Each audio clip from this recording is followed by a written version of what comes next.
the boy Yuka doesn't expect his female disciples to all be pervs. They force him to bathe in the hot springs with them and constantly stay alert against any other woman who tries to get close to their master. All of his female disciples become his harem members, which shocks Yuka. The key point is that the harem keeps growing. It includes humans, elves, demi-humans, and even a goddess of death. Facing so many women every day, Yuka feels happy. Thanks to those bastards who betrayed him, Yuka is able to possess everything he shouldn't have had. Over the past 5 years, he and his teammates have defeated countless monsters, and each teammate earns a lot of money. Only Yuka gets the smallest share and ends up buried in massive debt. Yuka plays a support role in the team. He has to pay for potions and magic tools out of his own pocket, and every battle costs him a lot. However, his teammates don't appreciate his efforts. They believe that a support role contributes very little to defeating monsters. The worst part is, those bastards even mock Yuka for being greedy despite being useless. Especially the leader, Simon. He's the most hypocritical of them all. He even claims that he only took Yuka in because of their childhood friendship.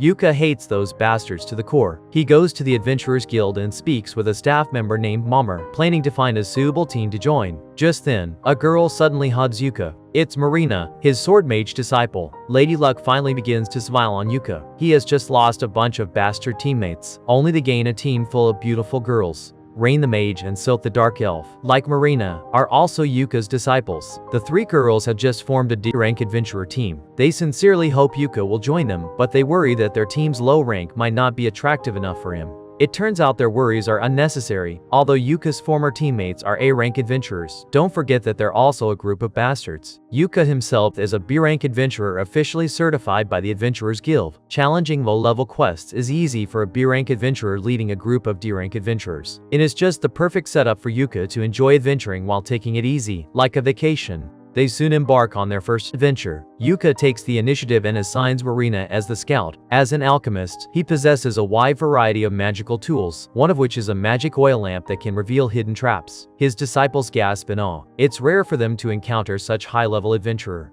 Now with Yuka's support, the girls feel much more at ease. In the first floor battle of the dungeon, Yuka instantly casts 3 different physical enhancement spells on Marina. The monsters, weakened by Yuka's debuff magic, stumble and fall, giving Marina the perfect chance to strike. With a single sweep of her blade, she eliminates all the enemies. Thanks to Yuka's buffs, this low-ranked adventurer team displays overwhelming combat power. The girls are encouraged and become more coordinated, defeating the monsters on the second floor in just a few turns. At this moment, Yuka begins casting mana restoration magic on Rain, like a mobile supply station, continuously restoring various statuses for his teammates. The disciples continue to be a dungeon by Yuka. Most adventurers can only eat portable and preserved bread in the dungeon, but Yuka's magic waste pouch stores a variety of cooking tools, and he prepares a lunch for his disciples. The girls have never imagined that they could eat freshly cooked food in such a harsh dungeon environment. After they had a rest, everyone's stamina is fully recovered. The following adventure goes smoothly, and they reach the boss on the 4th floor of the dungeon. Yuka casts a slow spell on the enemy, and Marina seizes the opportunity to cut off the boss head. They originally planned to leave after collecting the ores on the 4th floor, but the amount turns out to be much lower than expected. In order to prove how valuable he is to the team, Yuka suggests continuing to challenge the 5th floor of the dungeon. This time, he will take on the boss alone. Yuka takes out a magic device that can record video to document the battle for later review and study. Before the fight begins, he casts mini buff spells on himself. This time, he faces a giant steel crab. Yuka instantly casts multiple debuff spells to break through the enemy's defense, then uses super gravity to crush the steel crab instantly. Marina is very excited and hugs Yuka again, nearly choking him. This adventurer team called Clover receives a generous reward on their first joint mission. In contrast, Simon's dungeon adventure is nowhere near as smooth. Simon thinks he can easily replace the useless Yuka with just anyone, but the battlefield goes completely out of control. The monsters they could have easily defeated now inflict heavy casualties. The mage Jamie is severely injured by monster bites, and the healer Camilla runs out of mana and can no longer provide healing. Even after retreating to a safe place and resting for a long time, Camilla still lacks the strength to heal Jamie. In the end, it is the newcomer Archer Cork who provides a healing potion, saving Jamie from death. At night, an ironic scene unfolds. Yuka and his teammates celebrate on the 2nd floor of the bar, while Simon and his team argue on the 1st floor. Everyone blames Cork, who feels very wronged. Cork angrily scolds Simon and the others for choosing an enemy that is too powerful and having no sense of combat. In the end, he decides to leave the team. At this moment, the bar plays a popular recent video, which is the footage of Yuka defeating the steel crab. Yuka's popularity is rapidly rising. As usual, the villain appears at this moment. Bezio, the son of the guild president, is lecherous and arrogant, and he finds Yuka. He demands that all members of the Clover become his women and threatens Yuka to leave the team immediately. After being refused, Bezio tries to kill Yuka but is knocked out by Yuka's magic. Yuka pays little attention to the guild president's foolish son and leaves the Clover to start their second mission. This time, they are unlucky, as a high-level monster with a horse's head appears. This high-level monster is very powerful in battle. Yuka decides to cover his teammates' retreat alone but is refused by his companions. Marina is knocked away by the monster's strike, and all of Yuka's debuff magic loses effect. The situation is very dangerous now, and if they're not careful enough, they will all die here. Yuka and Rain each unleash their strongest attack magic, finally breaking through the monster's defense. Empowered by Yuka's attack buff magic, Marina cuts off the monster's horse head with one strike. The bad news is that the monster's blood stains their clothes, so Yuka voluntarily leaves to give the girls space to wash up. Afterwards, they are summoned by Benwood, the Adventurers Guild president. The Clover proves their strength through this battle, and the three girls are collectively promoted to C-rank adventurers, while Yuka gets upgraded to A-rank adventurer. Additionally, there is an important matter. The sudden appearance of high-level monsters is very unusual. These monsters are bound by the dungeon's magic power, and once the binding disappears and the monsters invade, humanity will face extinction. This suspicion weighs heavily on everyone present. When Yuka returns to the inn, he encounters Simon. Many people only cherish those they've lost, and Simon is no exception. This time, he comes to order Yuka to rejoin the team. Although Simon is the one who needs Yuka's help more, he acts as if he's doing Yuka a favor. Yuka refuses Simon, saying that team is full of scum and not worth his return. Meanwhile, Bezio watches all of this from the shadows. Since Simon failed to recruit Yuka, his adventures suffer frequent setbacks. Due to too many mission failures, the team is about to be downgraded. The members numb themselves with alcohol every day, and blaming each other becomes a daily occurrence. Their morale is very low now. Only Jamie is an exception. She is deeply disappointed in her teammates. Compared to Simon, Yuka is like turning on a cheat mode.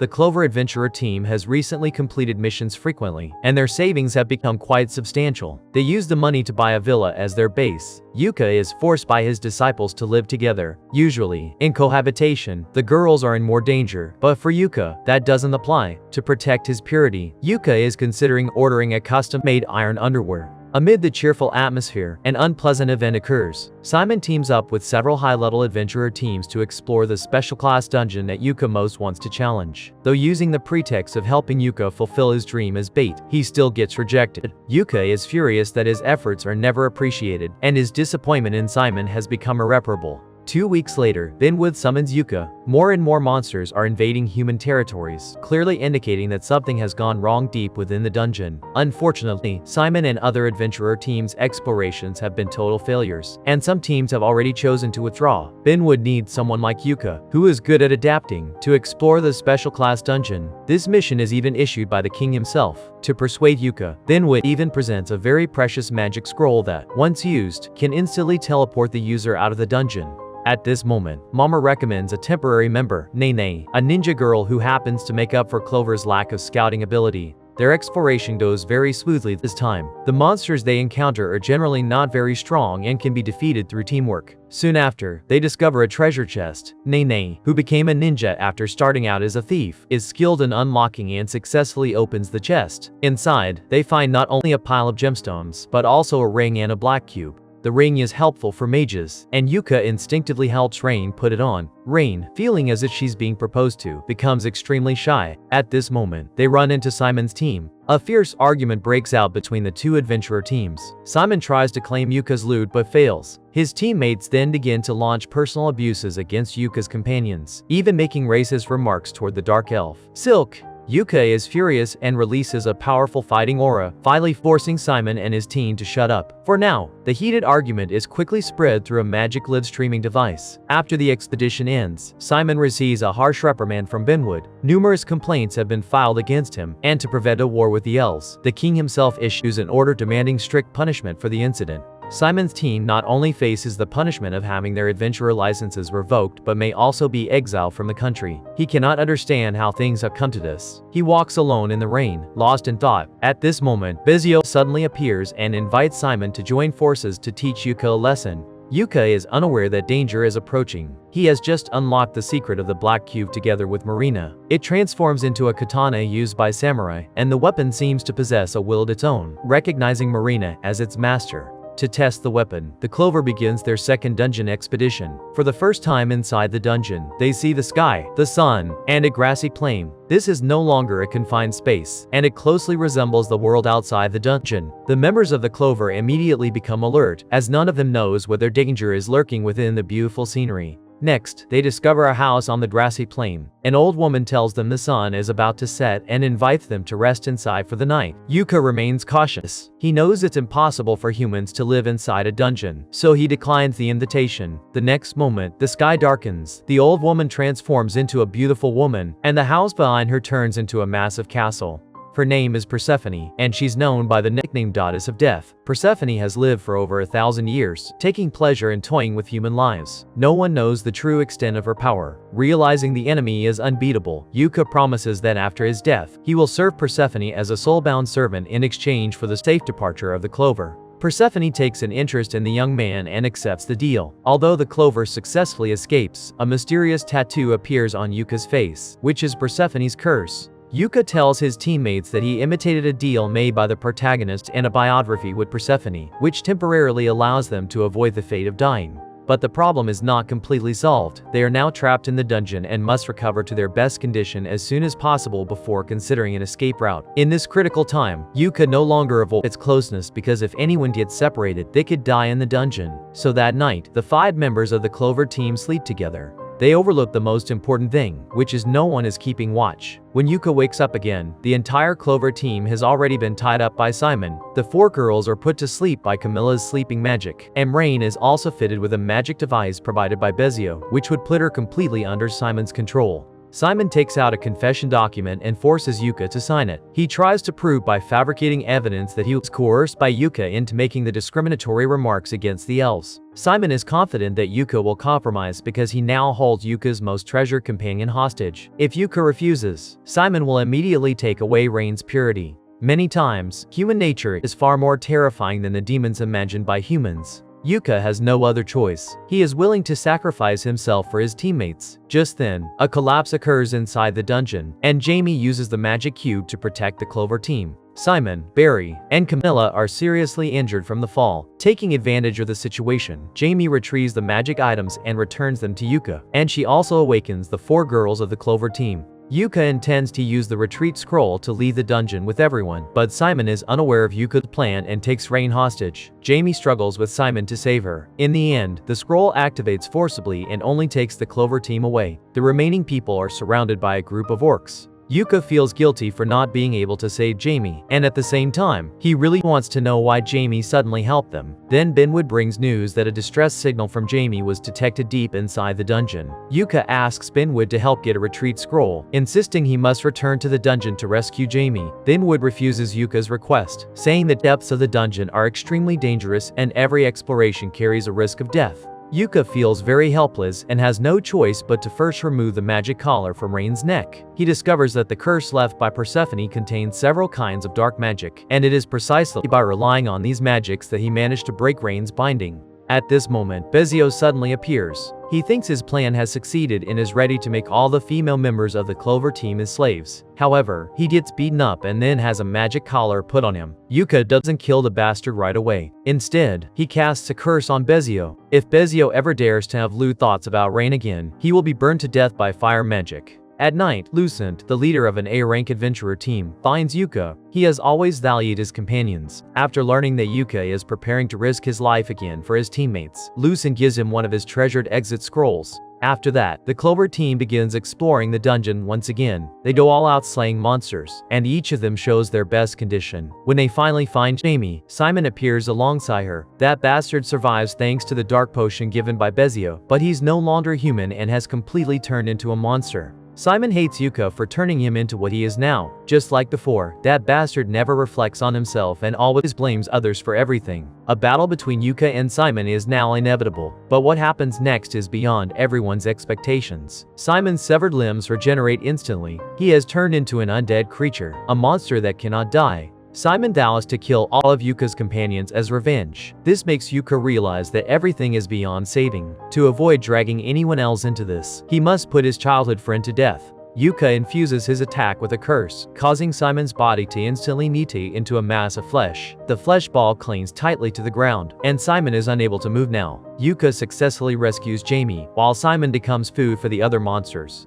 After leaving the dungeon, Jamie confesses to Yuka the reason she chose to help. She became an adventurer to earn money to treat her younger brother's illness. By chance, she discovered that the medicine Yuka gave her brother was extremely expensive, which filled her with guilt. Unlike Simon, Jamie had never truly been malicious. So in the end, out of gratitude and a desire for redemption, she chose to help Yuka. Taking advantage of this opportunity, Nene officially becomes a member of the Clover Adventurer team. Just as the team's overall strength finishes improving, Yuka receives a new mission. This time, the task is highly challenging. Recently, many strange phenomena have appeared across the continent, and the most concerning among them is a newly emerged dungeon. The Clover has been commissioned by a neighboring country, and their objective is to investigate the threat level of this mysterious new dungeon. After checking into the inn, they discover that it actually has a hot spring. Upon hearing that the hot spring is good for the skin, the girls of the Clover team immediately jump in to enjoy a soak. The most surprising part is they bathe in it both day and night. It turns out that whether it's Earth or another world, all girls treat beauty as their top priority. The day of the dungeon exploration soon arrives. Maniela, the local Adventurers Guild leader, tells the Clover team that this mission is somewhat special. Other teams will also enter the dungeon, and in the end, the champion will be decided based on the rewards each adventurer team gathers. Thus, the Clover team enters the dungeon full of anticipation. This exploration does not go smoothly, as they encounter a special monster. The enemy's body is made of chains, possessing high resistance to both magic and physical attacks. The Clover team spends a lot of time before finally achieving victory. While collecting the remains of the chain monster, Yuka finds a ring that can't be identified. Encountering so many abnormal phenomena from the very start makes everyone in the Clover team nervous. Next, they find the chain monster's lair, which is cleaner than many people's homes and doesn't look like a monster's dwelling at all. The diary of the chain monster is filled with unfamiliar writing, so they have to take it out of the dungeon to find someone who can decipher it. The strange phenomena continues. The Clover team discovers a city inside the dungeon that looks exactly like a human city, but there isn't a single person. Yuka senses something is wrong and prepares to retreat. Just then, an old man named Loge appears. He says some cryptic things and calls Yuka by his full name, as if he has known him for a long time. The next moment, Loge vanishes. Right after he disappears, the Clover team finds a girl who has fainted nearby. After leaving the dungeon, Yuka reports to Maniela. The live broadcast footage captured nothing of Loge. Researchers suspect that the entire Clover team fell into a hallucination and Loge doesn't actually exist. The strange girl remains unconscious and cannot provide any information. While Yuka's investigation hits a dead end, trouble arises on Rain's side. Rain is the illegitimate daughter of a noble family. After birth, she and her mother were expelled from the family. Later, her mother fell ill and passed away. Rain then began wandering, feeling no attachment to her family. Now, an elder named Crowder from the family suddenly sends a letter, saying that the neighboring kingdom's Prince Mastoma specifically demands Rain as his concubine. Crowder forces Rain to marry immediately to contribute to the family's revival. Yuka burns the letter. As long as he is by Rain's side, even the Demon King can't force her, not to mention the old man Crowder. During their adventures together, Yuka and Rain have fallen in love. They decide that after finishing their current mission, they will get married as soon as possible. The Clover team embarks on their second exploration of the newly appeared dungeon, where they encounter worm-like monsters. Nene is nearly swallowed whole, and when one of these worm monsters stared at her, her whole body stiffened and she couldn't move. Yuka casts a spell to temporarily blind the monsters. During close combat, Marina makes a new discovery. Both the chain monsters and the worm monsters give her a strange sense, as if they are somehow related to humans. When Marina chops at the pillar that the worm monster clings to, she gets the feeling she's cutting into a human hand. The members of the Clover team begin to form a wild theory that the city inside the dungeon actually used to have people living in it, but they have now transformed into various monsters, buildings, and objects. As they continue their exploration, they encounter Loge again. The old man remains mysterious and strange. He offers no clear explanation but simply tells the team to uncover the truth on their own. Yuka has no choice but to leave the dungeon once again. After long experiments, researchers find that the monster corpses contain substances close to those of humans. This further confirms Yuka's theory that the residents of that city have transformed into various monsters and objects. Also, the adventurers who entered the dungeon at the same time as Yuka begin to experience physical discomfort. Strangely, viewers who watch their live broadcast shows similar symptoms. This newly appeared dungeon is more terrifying than any previous one, seemingly invading the human world in a peculiar way. At this moment, Nene suddenly informs Yuka that the unconscious girl has awakened. The girl's body emits a golden light, and she calls herself the Golden Priestess. She tells Yuka that there isn't much time left, and this world is facing the danger of being eliminated. The root of all this lies in the abandoned city inside the dungeon, and Yuka must find Loge to understand the truth. After the Golden Priestess finishes speaking, the golden light around her fades, and she turns back into a human girl Nibiran. Nibiran has only vague memories of everything that just happened, and she cannot clearly explain what exactly occurred to her body. Yuka reports all the known information to Maniela. As the situation is very serious, Maniela introduces Yuka to Betabor, a marquis of Yuka's country and also the director of the research institute. Upon learning about Yuka's discoveries, Betabor becomes very serious and reveals the research achievements of 2 generations at the institute. The dungeon is like a parallel world. When 2 parallel worlds come into contact, an elimination phenomenon is triggered, and eventually only one world can continue to exist as the main one. Betabor has a feeling that this time, the elimination triggered by the contact between the 2 worlds contains elements of deliberate manipulation. But this is only a speculation, more than an unverifiable premonition. Betabor has a more concrete task to give Yuka. From all the current signs, Yuka is the chosen hero, and the world needs his protection. Yuka is blackmailed by Betabor. He's told that if he doesn't accept a certain mission, the rest of his Clover party will be sent in his place. Knowing his friends can't handle it alone, Yuka is forced to comply. Joining Yuka's Clover party on his mission are 3 other A-rank adventurer teams. Zakard, the leader of one, is openly hostile, jealous that Yuka's party is filled with beautiful women. Thankfully, the other 2 leaders are on Yuka's side.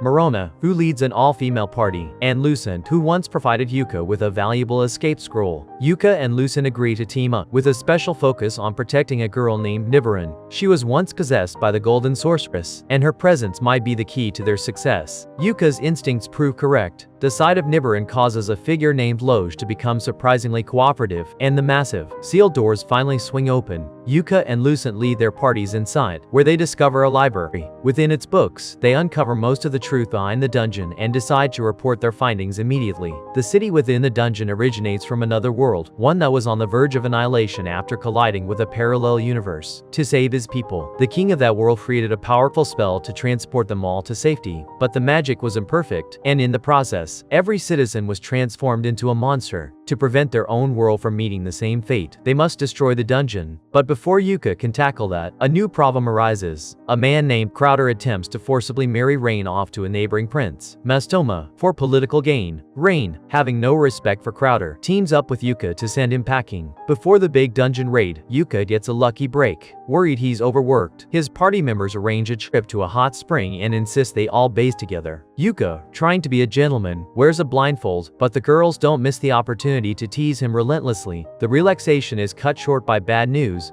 Zakard has kidnapped Nibiran and charged into the dungeon with his own agenda. The 3 adventurer parties, including Yuka's, quickly reassemble. Their new mission is to rescue Nibiran and, while they're at it, destroy the dungeon for good. As they give chase, Marona and Lucent fend off monsters, allowing Yuka's Clover party to push forward. Yuka once again meets Loge, who reveals his true identity. He is the prince from the other world, hoping to atone for his father's actions. He also explains that Nibiran is his niece, and the key to solving the crisis. Bound by a curse, Loge can't reveal everything, leaving Yuka to solve the final puzzle himself. The fight kicks off with Zakard using Nibiran to control the otherworldly king, granting his own team a massive power boost. Yuka counters by casting his own powerful enhancement spells on his party. Though Zakard's team is quickly defeated, their victory is short-lived as the fallen adventurers suddenly mutate into powerful monsters. This is the price for accepting the dungeon's power. They now possess incredible magical and physical resistance, along with rapid regeneration. The Clover party's attacks are no longer effective. Just as things look bleak, Lucent and Marona arrive as reinforcements. The tide turns once more. With some of the continent's strongest parties now fighting as one, they begin to overwhelm the mutated monsters. With their allies holding the line, Yuka's party can finally focus on the king himself. This creature is the most powerful foe Yuka has faced since Persephone. By borrowing power from Persephone, Yuka ultimately defeats the king, granting him a peaceful release. With the battle won, only one thing is left to do. For safety, Yuka sends everyone away except for Nibiru and Loge. He then unleashes a powerful magic circle, completely destroying the dungeon. Everything from the other world vanishes, except for Nibiru, who is protected by a blessing Loge had placed upon her. When Yuka and Nibiru finally emerge, they discover 2 weeks have passed. Yuka is hit with terrible news. During his long absence, Crowder tricked Rain into leading with him by falsely claiming he had a way to get Yuka back. Yuka tracks Rain down at Prince Mastoma's residence, but the confrontation he expects never happens. Instead, Mastoma orders Crowder to be punished. The conniving man had lied, presenting Rain as single and bound by family obligations. Mastoma, however, did his own research and discovered Rain was in love with Yuka, and he wisely chose not to make an enemy of a powerful hero. Mastoma, seeking to boost his reputation in his bid for the throne, asks for Yuka's help to conquer another dungeon. Yuka accepts the job, figuring it's a smart move to out a prince in his debt. During the downtime, Yuka's lot continues as he's cornered into another hot spring visit, this time with Marina. She makes a mysterious request of him. We'll have to see what that's about later. Of course, the other girls aren't about to let Marina have them all to herself, and what started as a private bath quickly becomes a party of 6. Before long, Yuka's party grows again as Jamie officially joins the Clover party. Now constantly surrounded by 6 beautiful women, Yuka has become the envy of every man in town. While traveling to rendezvous with Mastoma, the girls of the party decide to confess to Yuka all at once. They've realized he and Rain are basically a couple and fear they'll lose their chance with him if they don't act now. Yuka is completely flustered. He has the strength to fight a demon king, but he can't handle a group confession. Fortunately for him, a convenient interruption saves the day. The moment the Clover party reaches their destination, they're ambushed by bandits. Yuka's party easily captures the bandits and turns them over to Mastoma. The prince explains that the attack was connected to the royal succession. Mastoma's older brother is trying to sabotage his dungeon expedition and has devised numerous schemes to prevent Yuka from helping. But a far greater problem is brewing. While scouting near the dungeon, Yuka discovers that its internal magic is out of control. Hordes of monsters have broken loose and are now flooding into the outside world. Yuka rushes this intel to Mastoma, and they decide on a course of action. Mastoma will formally request military aid from Yuka's kingdom to confront the crisis head-on. What follows is a catastrophe of terrifying proportions. Black, dome-like barriers begin to form over dungeons across the land, and they're still growing. Benwood reveals a critical secret. The same thing happened 16 years ago. He explains that he was part of the hero's party, and alongside Yuka's uncle, he sealed the highest level dungeon, the origin point of all these disasters. Now, 16 years later, the disaster has returned, either because the seal has weakened or for some other unknown reason. The only way forward is to travel to that ultimate dungeon and find out exactly what is going on.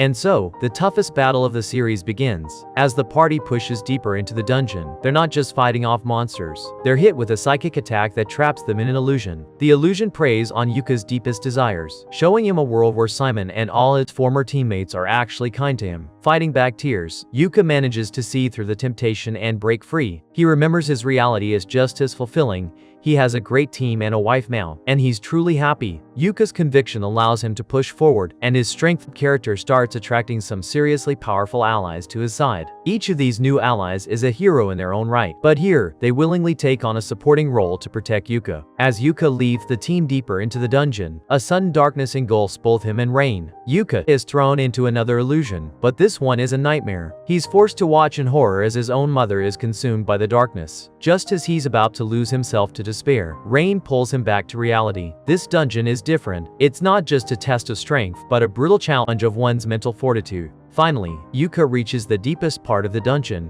and there, he finds his uncle, Saga. Saga was the leader of the previous generation's party of heroes. He's been missing all these years because he was here, studying the Abyss Gate at the dungeon's very end. Now, uncle and nephew will team up for the final challenge. This battle was incredibly brutal. Many years ago, Saga had placed a powerful seal at the end of the labyrinth, but now, that seal has loosened, and a giant dragon has emerged, bringing with it a horde of high-level monsters. Many of Yuka's companions were severely wounded, and tragically, even Saga died in this fight. The only good news is that by combining everyone's strength, they finally managed to take down the giant dragon. The bad news? Someone still needed to close the labyrinth's gate, and doing so would very likely cost them their life. Yuka insisted on being the one to make the sacrifice, even activating a retreat scroll to try and send his companions away. But, in an unexpected twist, Nibiru used her magic to teleport Yuka away instead, becoming the one to make that ultimate sacrifice. Everyone was deeply saddened. Even though they had known Nibiru for a short time, her kindness left a lasting impression. And just like that, Nibiru closed the gate, finally bringing an end to the crisis.